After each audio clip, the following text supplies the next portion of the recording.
Hey guys, this is Nick. I'm playing some 10 cent, 25 cent on Ignition Poker. It's the company that I guess changed from Bovada to Ignition. Um, and Bovada used to be like Bodog and Bodog 888 or something, but yeah.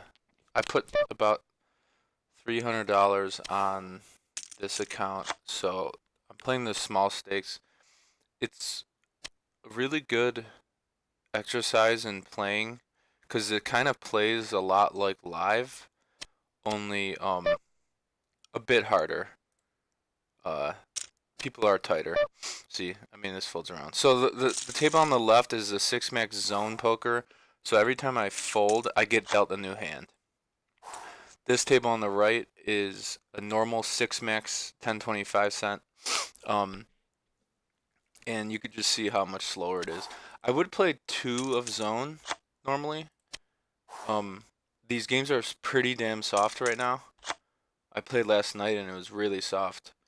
But you only get 15 seconds to decide on any street in zone, and it's just too much. I used the six table on PokerStars, um, like super micros when I was first learning how to play poker, and I could six table like normal tables, but zone is just it's too fast because they don't give you enough time. So I bought them for 25. Uh, I'm actually gonna fold this queen jack because you have under the gun razor and a caller. Queen jack does not play well out of position. Like you flop a queen or a jack, and like what do you do? This I'm definitely squeezing here with pocket nines and a bunch of limpers. This table's pretty soft. We got a bunch of short stackers and no one's topped up. Um, and then I'm gonna c bet here because playing him heads up, and he can't really continue with anything other than a king. Yeah, so there's a bunch of fish on this table, especially this seat one. This table is really soft, and these games have just been soft in general. Like I said, it's pretty easy if you grind it out. I do want to play higher stakes. The reason why I didn't is because I only put a few hundred on this, like I said, and um it I don't want to play 50 cent one. Um, I probably should bet this. I'm talking, so I'm not paying too much attention. Yeah, I have to fold. Um, and like stack off my whole roll, my whole like online roll. So I'm only gonna play the micros. Plus the micros is good for like just like learning. Okay, so under the gun, I normally would three bet here, but under the gun like I mean small blind. Then he bet 75 in the 143, so we probably have the best hand, but we can't raise because like what are we raising with? This is not a good card because his range could be the straights, and he checks it. I think I have to half pot it. I could make it bigger. I mean, if he raises, I think we fold. Yeah. So I have no idea. I mean, he probably was. His range is so wide there that you just like have to make value on the queen because ace queen, yeah, it could be in his range, but it small blinds tend to play the blinds tend to play super wide in zone because so often people just hit this fold now button and just get the next hand. So we got under the gun. I have pocket kings. I mean, this is a clear three bet like at all times with kings, but it was under the gun. I mean, if he has aces, we're just gonna stack off. Okay, so no, the ranges are fairly capped, and in three-way, I'm willing to stack off here. I mean, it sucks if I get raised here, but like they can be raising with like all the draws. Yeah, so I mean, if he has pocket sevens, pocket nines, it just sucks. This guy doesn't. I mean, he's probably gonna fold. It just sucks if he has pocket sevens. I mean, he could easily have pocket jacks or queens, uh, flush draw, and I mean, I doubt he has a straight. Okay, flush draw, yeah, and we faded it. So yeah, so get this stack. See, like this is why zone is so soft. Like he just stacks off like close to 100 big blinds with a flush draw. Like that's what you see live at 1-3 at a casino. And like yeah, I could probably play higher stakes, but like these are so soft and like with my online roll, like it's a hassle putting money on this website because this is overseas. This website, uh, I mean, I don't even know if I'll get paid out. I probably will. I've done this. I've gotten paid out twice in the past when I was a lot worse player. Let me just see if this is recording. Make sure this is recording. Okay. Um. Excuse me. Yeah, I'm gonna do. I guess you could call that a squeeze, but you have to remember that like position is just like so important in this game. This is a decent flop. I do have a blocker to the straight and the flush. I'm only gonna bet half, which if he calls is not good. He only has 540, which is okay. I do block like all the cards he needs to continue with, other than the queen, and I'm gonna double barrel here because of his range is so draw heavy, and I pretty much have to check this back because he could easily have a queen. And yeah, so he was on this flush. So there's no value in betting that river there because like nothing worse calls you.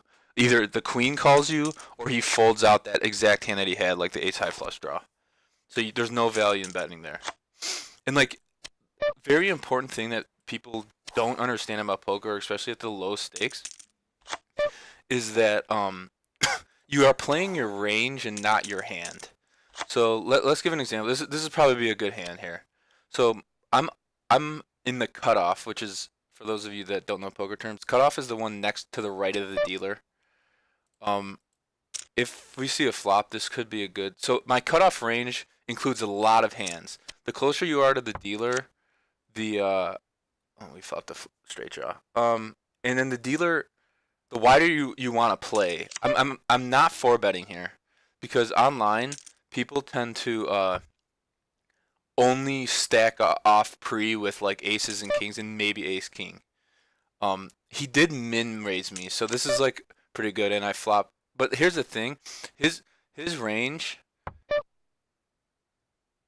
I think I just bet here. His range is so weighted towards like the straights that hit that I I don't really want to stack off unless the board pairs here, because the dealers. See, this is. I mean, he could just have a jack, right? 9-10 jack queen king. Like, what is the value in betting here? And like, it's only because he's the dealer that I'm doing this. Any other position, I mean, he did three bet. I mean, he could have a hand like king jack, or ace jack. Ace jack should not three bet all that much unless you have a read that um someone is like playing super wide. So there's just sorry for coughing. I'm kind of just woke up. So anyways, button ranges here are just weird. I three bet here, and I should probably see like a person with like a low stack. They're only really like they kind of like pedal the nuts. 8-9, and then yeah. So this is a perfect example. Like I raise, and then I have to continue my my range. This is a terrible card. I mean, it's not terrible, but king 3 suited. This is pretty loose. I mean, like what does this guy have? He's betting 75. I mean, king high could take it down here, and he's got a 9. That's fine. This is really loose here on the button king 3. This is basically the bottom of my range, but he limped, and I'm playing against the blinds. So I'm just gonna c bet this. Like I'm c betting almost every flop against a very small stack, and my button range. I'm just c-betting like every flop almost, like, especially ace high. See, this is like a perfect example where like you play your range, not your hand, and he calls. So like he has to have an ace with this, or like I have to be beat with this stack and this like without the ace here. If you think about the flop, it's so dry. What is he continuing with me? Like, is he really floating with a 10? Probably not. See, now if he bets here, it's just an easy fold. I'm checking back this automatically, and then he's taking forever to call. I mean bet. This is just the easy check back slash fold. I mean, I don't know, probably pockets. Okay, yeah. So he did float me with a 10, but like that with that stack, it's just like, I guess I was the button, but like his hand is face up. You see how he made no value here? He made no value. Um, like, because his range is so heavily weighted towards the top of his range, so he lost value. Like, let's say he balanced his range by raising pre, because remember he flatted under the gun, and then I raised and he called.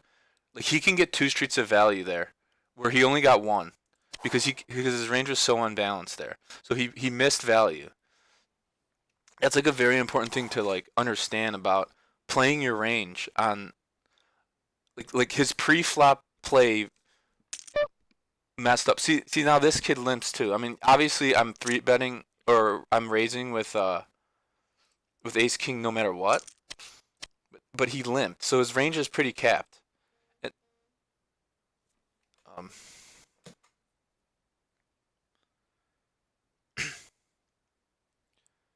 um, yeah, the reason I'm betting here is just because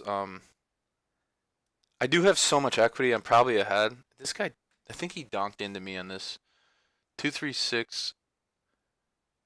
He bet about half. It's just a fold. You just gotta let those hands go sometimes on the left.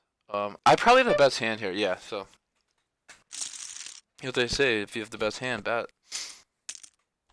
There's just so many like bad turns and rivers, and I could have the best hand. Like, why not have him get it in bad, or put money in bad? Big blind here with Jack King off. People overplay Jack King off a lot. The button raises to 85. That should be red flags, because he made it bigger than average, and we flopped the gutter with the backdoor hearts, and he checks. This is an automatic C bet, and he calls. He probably has. I think this is a good double barreling. Yeah. See, he doesn't have his ace. His range is not weighted towards the ace. It's probably some kind of draw. Like, what are you raising and then check calling on the flop with? You're raising pre and then you're check calling on the ace high flop. Like, your range is so weak there. Like, if you're in that situation in real life, maybe at a casino or something, unless you don't flop the ace and you're scared you have like the back door, just bet, because you get fold equity. Especially against the blinds. My range is so wide. See how great this is? Like, zone is just... I've had 4 hands before I even got that one. And, like... Yeah, I'm in the big blind. But, like, 6 deuce is just, like, straight up unplayable. So, I mean, that's obvious.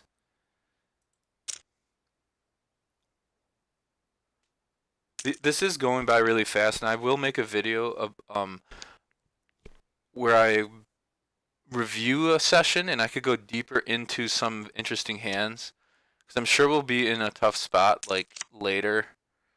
We flopped the gutter straight.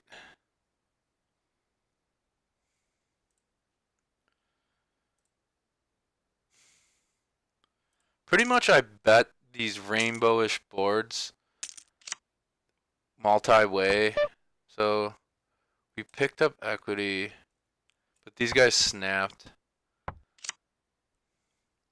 So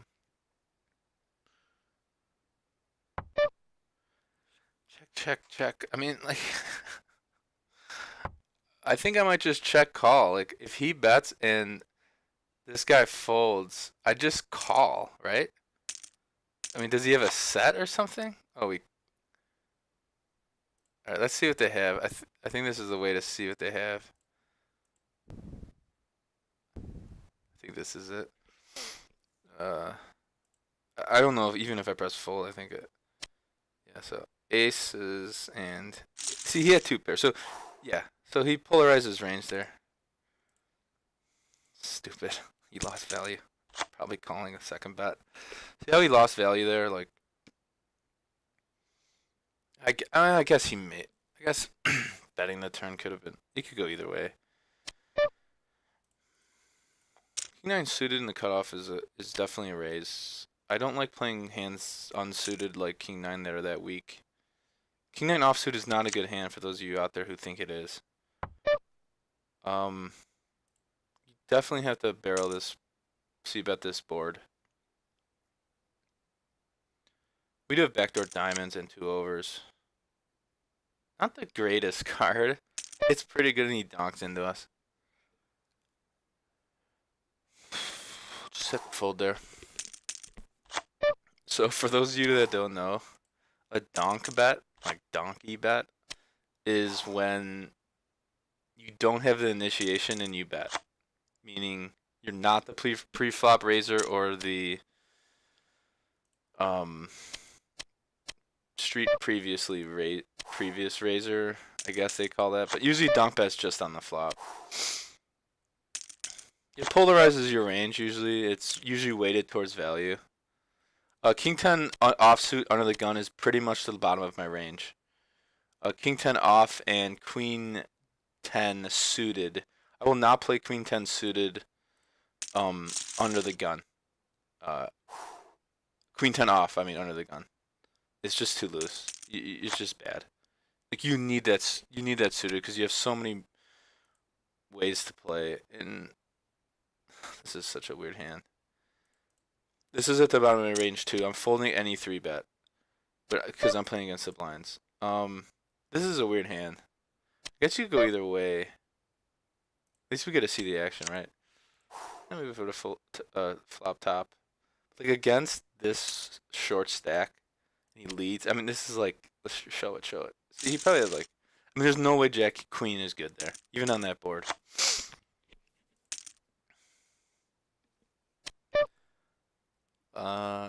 This is super loose, but I'm gonna defend here, especially against a button raise. This like slaps my range, but it's kind of good for his range just because he's on the button. He bets half. Ooh, I gotta fold. I have like no equity there. I think with a flush draw, I just raise him. Get so many folds out of him. I'm probably going to only make this. Let me see how long this video is. I don't know if there's even a way to see. That doesn't matter. I'm only gonna probably make this like a 20-minute, 30-minute video. It is kind of exhausting talking and playing at the same time. So we flopped a gutter here, 2 overs.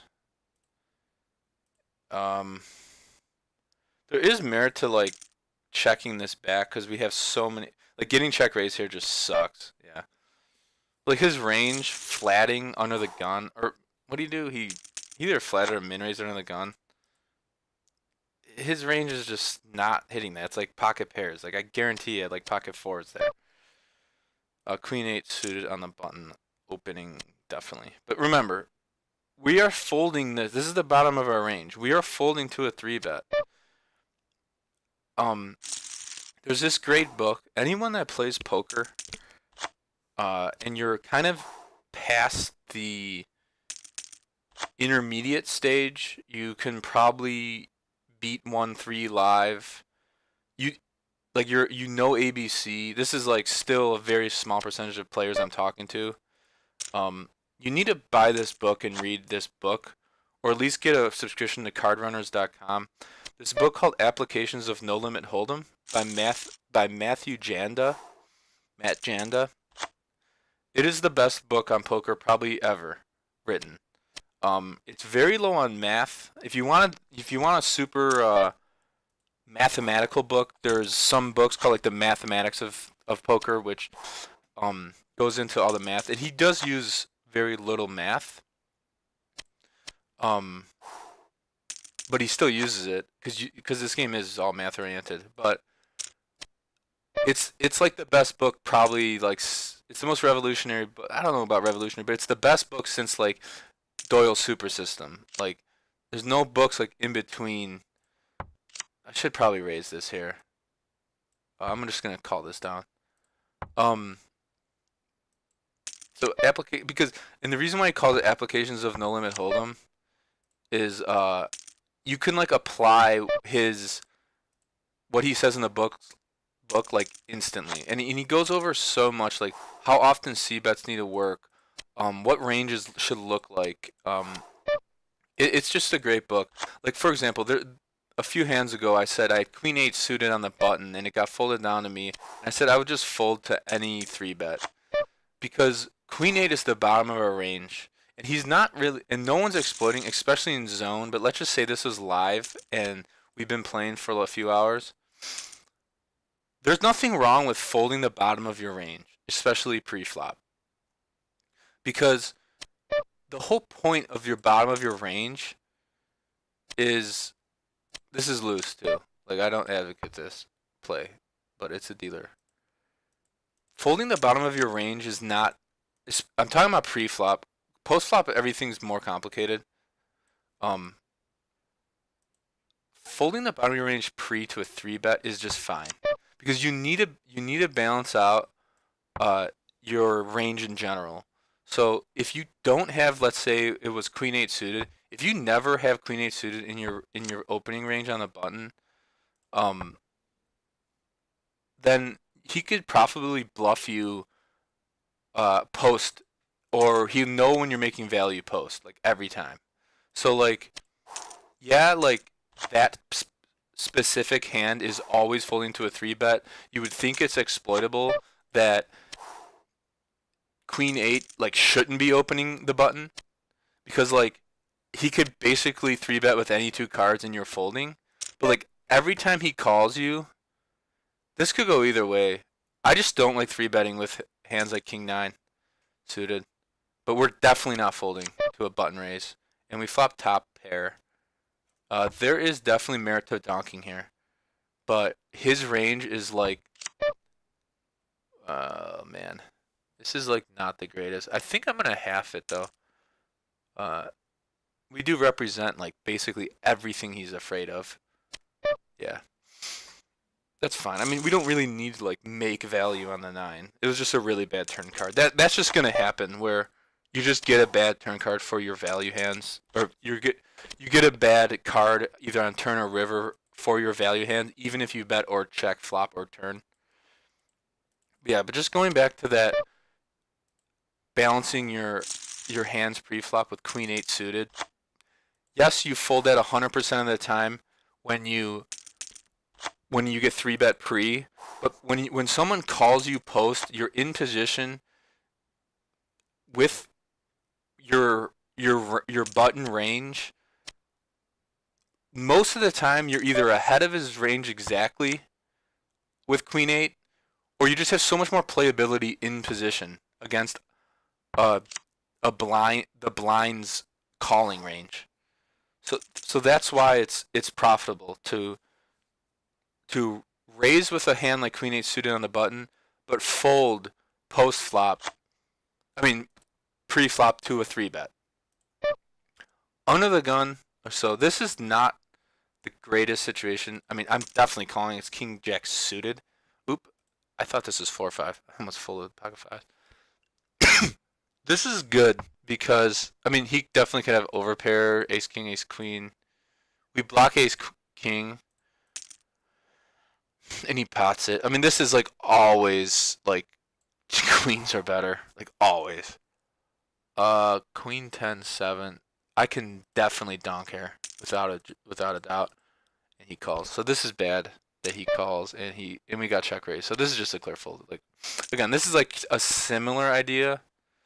of what I was talking about, like betting with the bottom of your range. Remember, ace jack suited, like, yeah, he's in the hijack, but like, why are we gonna three bet? I just don't like three betting that. Like, we get four bet with ace jack, like we're folding, and ace jack suited plays so well post, and there's another guy in the hand, so don't three bet. Like, I just don't three bet ace jack like um out of position that often. I mean, you definitely should, but at times. But anyways, that pocket fives hand that was over here. I'm sorry if this is going really fast, but like I said, I'm gonna make a hand where I pause the video and talk more because I'm actually playing live as I play this. But that pocket fives hand when I donked here, I mean, I think you should have a donking range. There's a lot of people who say that you should almost have a 0% donking range. But then, like, I mean, that's just like one tool you don't have. And I know there's probably like, I want to defend with Jack 6. I think this is a fine. I mean, I would rather have it suited. Yeah, see, people just press the fold button in the blinds a lot. And this is a fold. You should have a. I think you should have a donking range in like the pros that recently played the bot that that beat the pros. It had a like 14% donking range or something like that. Something weird like that. Yeah, and again, Queen 8 suited is on the bottom of my cutoff opening range. We probably fold the three bets.